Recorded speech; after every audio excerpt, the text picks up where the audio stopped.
চলুন আজকে ভিডিওটা শুরু করছি একটা নতুন রেসিপি নিয়ে। আজ আমি আপনাদের বানিয়ে দেখাবো মালপোয়া। তো মালপোয়া বানানোর জন্য আমি প্রথমে 3 থেকে 4 চামচ ময়দা নিয়ে নিচ্ছি।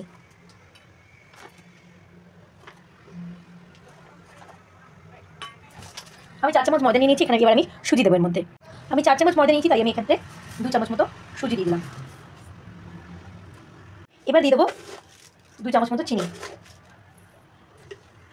দিয়ে দিলাম এলাচ গুঁড়ো। এবার আমি এর মধ্যে আগে থেকে ফুটিয়ে রাখা গরম দুধ দিয়ে অল্প অল্প করে মেশাবো। আমার ব্যাটারটা তৈরি করা হয়ে গেছে, দেখে নিন একবার। ব্যাটারটা একদম তৈরি হয়ে গেছে, দেখুন। খুব বেশি পাতলা বা খুব বেশি টাইট করে করা হয়নি, একদম মিডিয়ামভাবে হয়েছে। এবার আমি এটাকে আস্তে আস্তে ভেজে নেবো।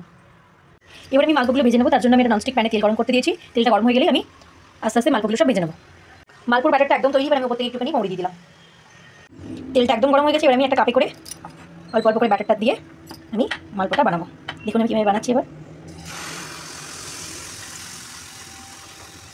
একই জায়গায় দিতে হবে, চালিয়ে দিতে গেলে কিন্তু মালপোর সাইজটা শেপটা কিন্তু ঠিকঠাক হবে না। এবার আস্তে আস্তে এটা ফুলবে, দেখুন কি সুন্দর ফুলে যাচ্ছে। এবার আমি আস্তে আস্তে ভেজে নেবো। এটা একটা দিক ভাজা হয়ে গেছিলো, তাই আমি এটাকে আস্তে করে উল্টে দিলাম। এই যে পিঠটাও ভালো করে লাল হয়ে ভাজা হবে। ভাজা হলেই আমি এটাকে একটুখানি ছেঁকে তুলে নেবো। মালপোটা ভাজা হয়ে গেছে। এবার আমি একটুখানি তেলটা ভালো করে একটু চিপে চিপে ছেঁকে তুলে নেবো। এবার আমি দ্বিতীয় মালপোটাও একইভাবে তেলে দিয়ে দিলাম এবং এটাও ভাজা হোক। মালপোগুলো আমার একদম ভাজা হয়ে গেছে। এবার আমি এগুলোকে একটুখানি চিনি শিরা করে ওর মধ্যে একটু ভিজিয়ে রাখবো। দেখুন আমি কীভাবে চিনি শিরাটা বানাচ্ছি। চিনি শিরাটা বানানোর জন্য আমি প্রথমে নিয়ে নিয়েছি 1 কাপ চিনি। এবার আমি দিয়ে দেবো সেই মাপের কাপে 1 কাপ জল। দিয়ে দিচ্ছি 1 কাপ জল। দিয়ে দিলাম একটু গুঁড়ো করে রাখা এলাচ। এবার আমি ভালো করে নাড়িয়ে দেবো, নষ্ট একটু হতে দেবো। দিয়ে দিলাম একটু মৌরি গুঁড়ো এবং ভালো করে চিনি শিরাটা এবার হতে দেবো। অলরেডি ফুটতে শুরু করেছে। এই চিনি শিরাটা খুব বেশি গাঢ় বা খুব বেশি পাতলাও হবে না, মিডিয়াম থাকবে।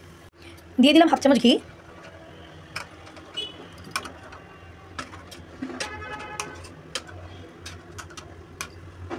চিনি শিরাটা একদম তৈরি হয়ে গেছে, খুব বেশি পাতলা বা খুব বেশি ঘন হয়নি, মোটামুটি হয়েছে। হালকা একটু চিটচিট ভাব এসে এবারে আমি ভেজে রাখা মালপোগুলো এর মধ্যে দিয়ে দেবো। ভেজে রাখা মালপোগুলো এবার একে একে দিয়ে দিচ্ছি। তো হালকা এপিট চিনি শিরাতে ডুবিয়ে মালপোগুলোকে এবার তো হালকা এপিট করে দিচ্ছি। গ্যাসটা আমি একদম নিভিয়ে দেবো। এবার বাকি মালপোগুলোও দিয়ে দিচ্ছি। মালপোটা একদম রেডি হয়ে গেছে। আমি চিনি শিরা থেকে তুলে নিয়েছি। একটা কথা বলে রাখছি, চিনি শিরাতে কিন্তু বেশিক্ষণ ভিজিয়ে রাখলে হবে না, ম্যাক্সিমাম 3 থেকে 4 মিনিট আমরা ভিজিয়ে রাখতে পারেন। তার সঙ্গে সঙ্গে তারপরে তুলে নিতে হবে। যদি বেশিক্ষণ ভিজিয়ে রাখেন সেক্ষেত্রে কিন্তু মালপোগুলো বেশি নরম হয়ে যাবে এবং খেতে একদম কিন্তু ভালো লাগবে না।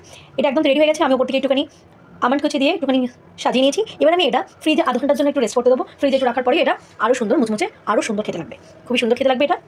এবং আপনারাও বাড়িতে বানান এবং বানিয়ে আমাকে জানাবেন আপনাদের কেমন লেগেছে খেতে।